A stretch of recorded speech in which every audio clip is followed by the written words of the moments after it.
Hi, I'm Max Keiser. This is the Keiser Report. I may have to start wearing even wider ties since we're going back to the 1970s, possibly even a leisure suit, powder blue, of course.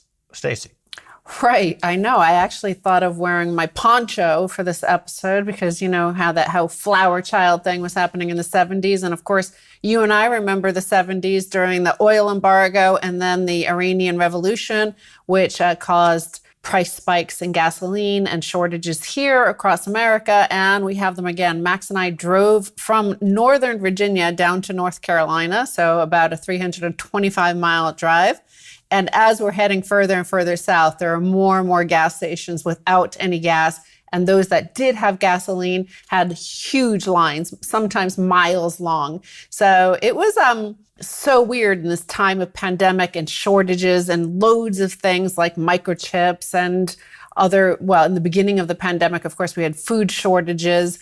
Now we also have oversupply in money and in treasuries and bonds all over the place. That's why we have negative yielding bonds and stuff like that. So we have all sorts of price signals messed up and crazy times. Oh, right. The crisis ends and the crisis begins. That's the way it used to be. Now there is just one crisis on top of another. You don't know where one starts and one stops. And it's just a multiple crises stacked up, right there in front of you. And you're thinking to yourself, my goodness gracious, what happened? And when I was looking at all these lines at the gas stations that did have any gasoline available, I was thinking, in the 1970s, at least we had jobs to go to, like people were working and had to work for their money. We had stagflation just like we have now.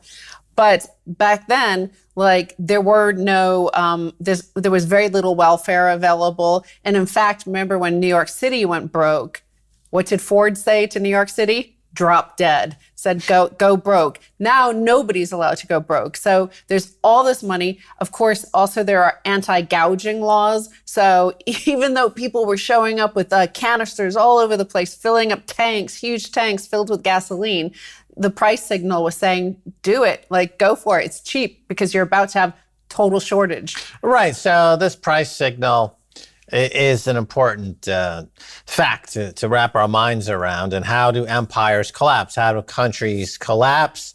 And we saw a fantastic collapse with the Soviet Union. And they had a similar situation where it wasn't about the price signal of money failing. It was about the price signal of manufacturing failing. In other words, they were keen on putting out a certain number of farm equipment and tractors, no matter what the cost. They had no accounting for it. They just wanted this raw number of farm equipment, and that was a metric that they used. We generated X number of 100,000 tractors.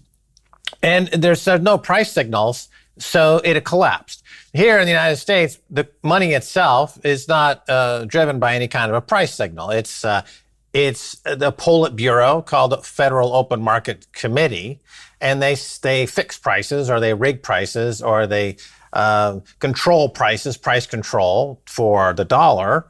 And so all price signals, like in the Soviet Union, have gone nuts. And similarly, like the Soviet Union, the United States is now collapsing.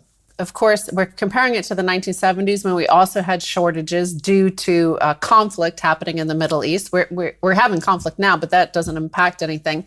And these price signals, back in the 1970s, we saw huge inflation, but we also saw interest rates soaring, right? So Zero Hedge points out that the last time core CPI was here, the Fed funds rate was 20%. The core CPI numbers came in and it's over 4%, but they're like, if you exclude food and energy, it's only 3%.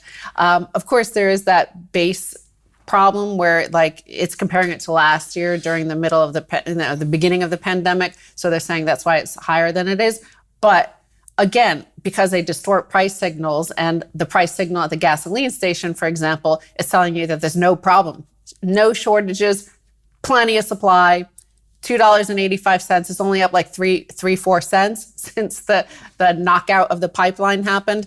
And that whole disintegration, we've been talking about the disintegration and the deglobalization and the entropy that happens in a system like the US dollar, which turns 50 this year, or the US empire, which maybe turns 65, 70 this year. And what you're seeing is with this, the pipeline being taken out, I mean, it's hard to get real information about it, but what it seems like is like people are saying this shouldn't be able to happen. Like that the fact that one pipeline provides 45% of the gasoline to the entire East Coast of America, but that they could be taken offline by some sort of hack or pressing an email, the wrong link or something. Right. Well, having a lack of diversity and competition in the oil business is the result of mergers and acquisitions and the monopolization or oligopolization of the U.S. economy, thanks to cheap money and private equity and no regulators and no respect of competition or free market enterprise. Now, going back to the 1970s, yes, interest rates went up to 20% and the bond market crashed because the price signal told the central bank at the time under Paul Volcker that thanks to Richard Nixon's money printing and default on the US dollar in the 1970s and the problems associated with the cost of the Vietnam War, that had to be wrung out of the system. There was too much fiat money, had to be wrung out of the system. So at that time in the 70s, America was not scared and hiding under the bed about the fact that they would have to actually work for a living and be productive in some way. Unlike today, where people are not working, they fear the work has become a 4-letter word in America. Well, again, it's the price signal, because as we've covered, and many in the media have been covering the fact that, with government transfers, if you're staying at home and not working out and on enhanced unemployment benefits, you're making over $16 an hour. And that is a problem. We saw that on this drive up to North Virginia and back, is we saw help wanted signs everywhere, literally everywhere, even in abandoned fields of where used to be agricultural fields along the rivers. You saw signs like delivery driver needed urgent.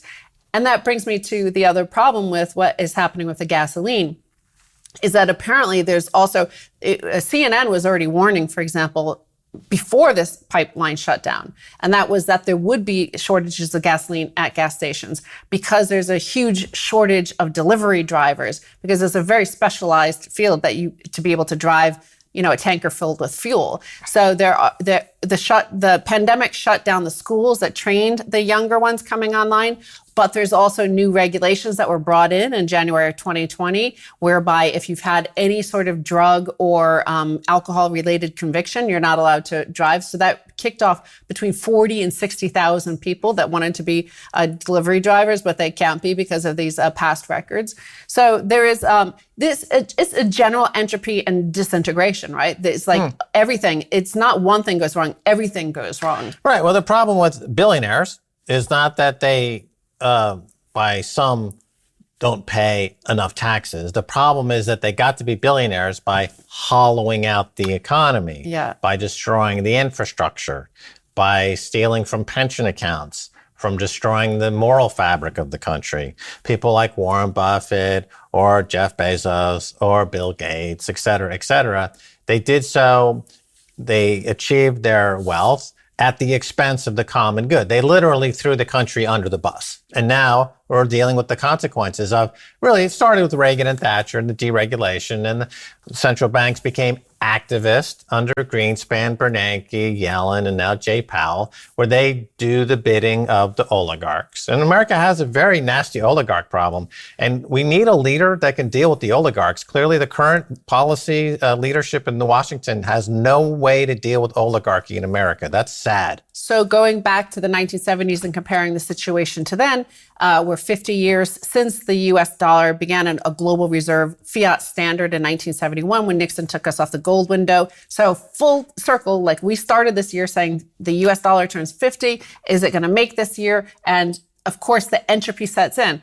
The entropy sets in the human being. When you turn 50, things start going wrong. It takes you longer to recover from certain things. The same thing I believe is happening. And you can see this in another zero hedge headline, and that is Rabobank Richard Nixon was the last U.S. president to face a major economic crisis involving soaring inflation and gasoline and supply chains and the Middle East and the superpower rivalry and the U.S. dollar itself. So you're starting to see all the cycle turn, the fourth turning, all the stuff, the entropy is setting in, the disintegration is happening. And I might say, again, on the drive, you could do it yourself. Anybody could go do the drive if you could find some gasoline. And what you'll see is, bizarrely, which I had not been expecting, is the Trump 2024 bumper stickers and yard signs all over the place. I was a little bit surprised to see that because I hadn't really